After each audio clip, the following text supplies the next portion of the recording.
Okay, welcome friends. आप लोगों का एक बार फिर स्वागत है मेरे यूट्यूब चैनल पे। और आज का वीडियो जो मैं बना रहा हूँ वो टॉपिक ही बड़ा इंटरेस्टिंग है।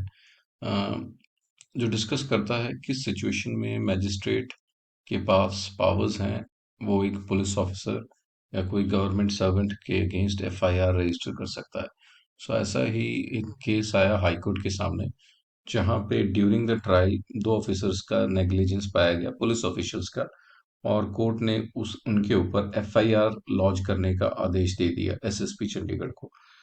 जैसा कि आदेश था मजिस्ट्रेट का, उस आदेश की पालना की गई और एक एफआईआर कट जाती है दोनों पुलिस ऑफिसर के अगेंस्ट।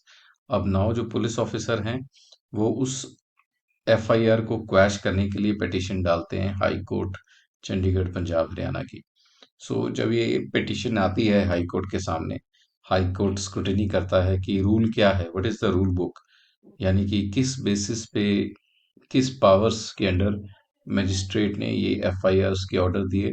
और जब इनको वो रूल पता लगता है उसके बाद चेक होता है कि जो रूल की कंप्लायंस है वो कितनी हुई है।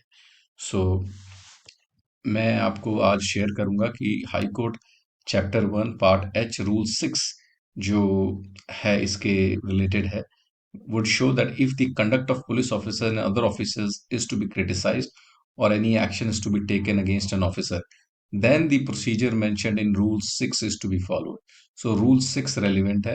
और इसका compliance क्या है कि जो judgment है वो सबसे पहले डिस्ट्रिक्ट मजिस्ट्रेट के पास जाएगी, वो उसको फिर हाई कोर्ट रजिस्ट्रार के पास भेजेगा by covering letter giving a reference to the home secretary circular सन 1936 का।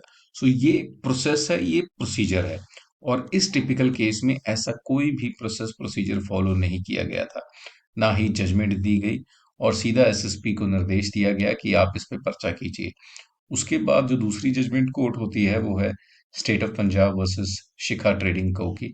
उस जजमेंट में कहा गया है कि जब भी आप ऐसा कोई ऑर्डर पास कर रहे हैं, ये आपके लिए नेसेसरी है कि आप दूसरी पार्टी को ऑप्शन देंगे, दूसरी पार्टी को नोटिस देंगे, वो अपना पक्ष क्लियर करेगा, तभी जाके आप एक very well valid reason order आप पास कर सकेंगे। ये दोनों ही चीजों की कंप्लायंस नहीं हुई।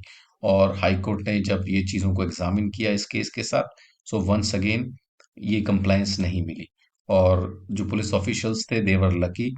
फिर हाई कोर्ट ने ये एफआईआर जो रजिस्टर हुई थी पुलिस के against under section 166 A and 167 IPC को क्वैश कर दिया। दिस वाज द पिटीशन जहां पे वंस अगेन हाई कोर्ट ने एक एफआईआर को क्वैशिंग के रूप में समाप्त कर दिया। होप आप लोगों को ये जजमेंट समझ आई हो। मैं ऐसी वीडियोस आप लोगों के लिए लाता रहूंगा। और मेरे चैनल को लाइक सब्सक्राइब जरूर कीजिएगा। Thanks for watching.